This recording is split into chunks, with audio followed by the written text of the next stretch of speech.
All right, we're going to graph sine, cosine, and tangent functions. So your learning target is I can graph trig functions. So this is not new information. You just might have forgotten it. It's from Math 3. So we'll go over that again. Make sure you have a graphing calculator, either using Desmos or using a handheld calculator. Or if you don't have an iPhone, you can find, usually you can find a TI-84 app. But if you have an iPhone, I don't think there's one for you. So, graphing sine and cosine functions. So these are very similar.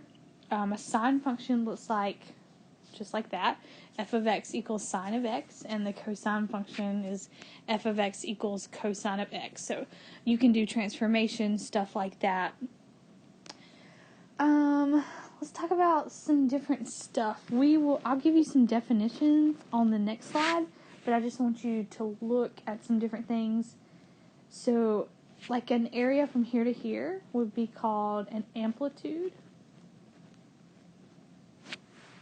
Alright, if you look at it on the cosine function, it'd be like from there to there.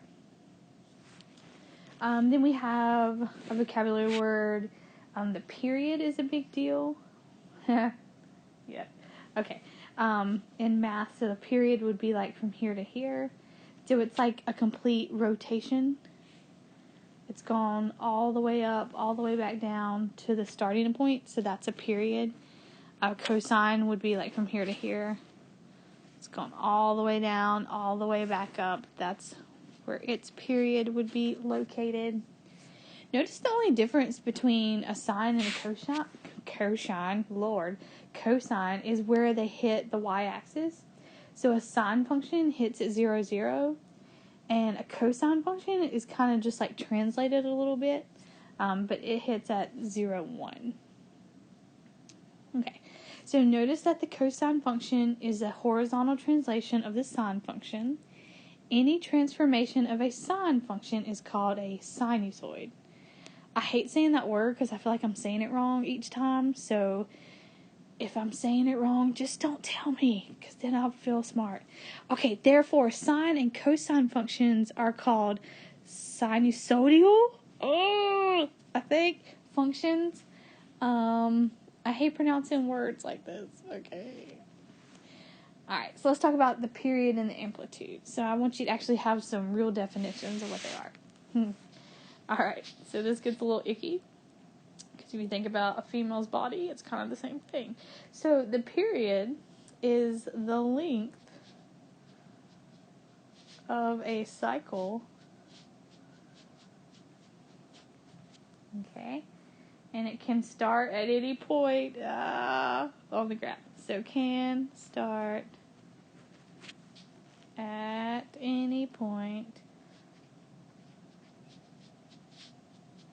on the graph. And my handwriting is atrocious because I have lost my Apple Pen, so I'm drawing with my finger. Fun. Alright, the amplitude is half the distance between the min and max values.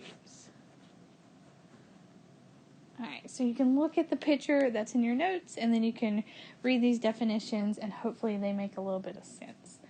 So, if we're looking at the f of x functions for sine and cosine, when I use the letter A, I'm referring to amplitude, and then B, the number B, is going to be right in front of x, so some number in front of x, and that is going to be referring to my period. So the amplitude is always going to be the absolute value of that number you have in front of the word sine or cosine.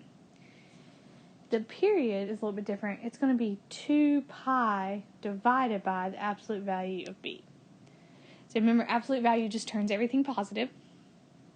Okay, so amplitude is going to be just the positive number in front of sine or cosine. And then the period is going to be 2 pi divided by whatever number is in front of x. Alright, so we'll do some examples so you can understand what I'm talking about. Alright, so remember, I find amplitude by doing the absolute value of A, and I find the period by doing 2 pi divided by the absolute value of B. A is the number in front of sine or cosine. And when I talk about B is the number in front of X. Okay, so if you look at the first one, the amplitude, notice there's not a number in front of sine or X, so it's understood 1. So the amplitude is just 1. Pretty easy. The period is 2 pi divided by the number in front of X. So the number in front of X is 4. And I would just simplify that a little bit because 2 divided by 4 is 1/2. So my period is going to be pi over 2. That's how you do these. Alright, so for the next one, my amplitude is just the number in front of sine or cosine, so it's 7/2. My period is 2 pi divided by the number in front of X. There's not a number, so we know it's an understood 1, and 2 pi divided by 1 is just 2 pi. So that's my answer. The next one, my amplitude is just the number in front of cosine. Remember, it's always positive, so when I write amplitude, it's just going to be a positive 5. Alright, my period a little bit more difficult this time, just because some basic math skills you may have forgotten. So 2 pi divided by the number in front of X, which is 1/3. Now you would never see it written like this, because think about this. This is 2 pi divided by 1/3. This is when you do the same change flip. So it's actually going to be like this. 2 pi times 3/1, which is 6 pi. So the answer you would see on a test or a quiz would be this, 6 pi. But you just have to know that they're doing same change flip. That's where they're getting that. Okay, I think it's pretty easy. It's just a pretty simple formula. And that's only for sine and cosine. And then we get to tangent. And tangent looks crazy weird, and it should. These have some weird vertical asymptotes that we'll talk about in a minute. They look nothing like the sine or the cosine graph. Alright, so the tangent function looks like that. A tangent function is undefined for certain values of x. Therefore, the tangent function has vertical asymptotes. So remember, vertical asymptotes are like those weird, they're invisible lines, but they're there, and they're just, the graph will get really close to it, but it doesn't touch it. So that's why there's these crazy lines. So those are your asymptotes. You just have to know they're there. The tangent function does not have an amplitude, so you will never be asked to find the amplitude for a tangent function. Alright, so if it doesn't have an amplitude, the only thing you got to worry about is the period. The period formula for this one is a little bit different. So the period formula is just pi divided by the absolute value of b. And when it talks about b, it's talking about the number in front of x. So sine and cosine were 2 pi divided by b. Tangent is only just pi divided by p. And then some other things. The asymptotes are odd multiples of pi divided by 2b. So this is more like pre-cal stuff, but I just do want you to be aware in case you ever want to go further in math. Who knows? Alright, so let's just look at some graphs. So first thing I want you to do is either using your Desmos calculator, or you can use a handheld calculator, whatever.